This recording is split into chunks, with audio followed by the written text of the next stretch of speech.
इसी बीच बीजापुर से खबर सामने आते हुए जहां सुरक्षा बलों और नक्सलियों के बीच मुठभेड़, आईईडी ब्लास्ट की भी खबर। उसूर थाना क्षेत्र के गलगम नडपल्ली के पहाड़ी में मुठभेड़ हुई है। मुठभेड़ की आधिकारिक पुष्टि हालांकि अभी तक नहीं हुई है और आईईडी ब्लास्ट की भी खबर है। तो उसूर थाना क्षेत्र के गलगम नडपल्ली के पहाड़ी में यह मुठभेड़ हुई है। हालांकि मुठभेड़ की आधिकारिक पुष्टि अभी तक नहीं हो पाई है। तो सुरक्षा बलों और नक्सलियों के बीच एक बार फिर से आपको बता दें मुठभेड़ की खबर है। इतना ही नहीं, आईईडी ब्लास्ट की भी खबर निकलकर सामने आ रही है। उसूर थाना क्षेत्र के गलगम नडपल्ली के पहाड़ी में यह मुठभेड़ हुई है। मुठभेड़ की हालांकि आधिकारिक पुष्टि नहीं हो पाई है। किसी ने भी इस बात की पुष्टि नहीं की है, किसी भी वरिष्ठ अधिकारी ने इस बात की पुष्टि नहीं की है कि मुठभेड़ हुई है। लेकिन ऐसी खबरें निकलकर फिर से सामने आ रही है कि बीजापुर में एक बार फिर से लाल आतंक पर प्रहार किया गया है।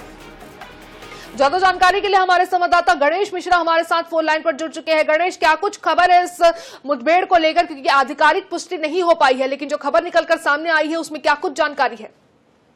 जी देखिए, बिल्कुल अब तक इस मामले में आधिकारिक पुष्टि नहीं हुई, परंतु जो खबरें आ रही है उस इलाके में उसूर थाना क्षेत्र का यह पूरा मामला है। उस इलाके के ग्रामीण जो है लगातार इस बात की पुष्टि कर रहे हैं कि उस इलाके में खासकर जो पुजारी कांकेर का इलाका है, नडपल्ली का इलाका है, उस इलाके से लगातार फायरिंग की आवाज आ रही है, ब्लास्ट की आवाज आ रही है। तो कहीं ना कहीं से देखिए एक बड़ा मुठभेड़ उस इलाके में हो सकता है, क्योंकि जिस तरीके से जो खबरें आई है कि कल देर शाम जवानों की एक बड़ी टीम जो है उस इलाके में प्रवेश की थी और कुछ नक्सलियों की सूचना पर उस इलाके में ऑपरेशन चलाए जाने की खबरें भी आ रही थी।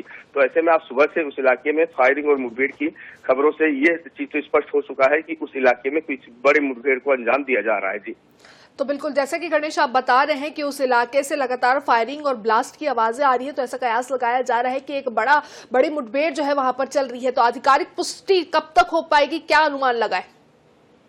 जी, अधिकारियों से जो हमारी बात हुई थी उनका कहना है कि अभी उस इलाके में मुठभेड़ की ऐसी खबरें नहीं है, परंतु उस इलाके में नक्सलियों की सूचना जरूर थी, नक्सलियों की मौजूदगी जरूर थी। अगर कुछ भी ऐसा कुछ होता है तो जब जवान वहां से वापस आते हैं या फिर पूरी जानकारी जब तक उनके पास नहीं आ जाती तब तक वे किसी भी प्रकार की पुष्टि करने से इनकार कर रहे हैं। जी तो बिल्कुल, मुठभेड़ की आधिकारिक पुष्टि नहीं है, लेकिन हाँ इतना जरूर कहा गया है कि उस क्षेत्र में नक्सली जरूर मौजूद है और आईईडी ब्लास्ट की भी खबर निकलकर सामने आ रही है। क्या आधिकारिक पुष्टि का इंतजार है कि कब तक इस मुठभेड़ की आधिकारिक पुष्टि होती है, और देखना होगा कि इस बार लाल आतंक पे जो प्रहार किया गया है उसमें कितने नक्सली जो है वो मार गिराए जाते हैं। फिलहाल जितनी भी जानकारियां गणेश आपने दी है उसके लिए धन्यवाद।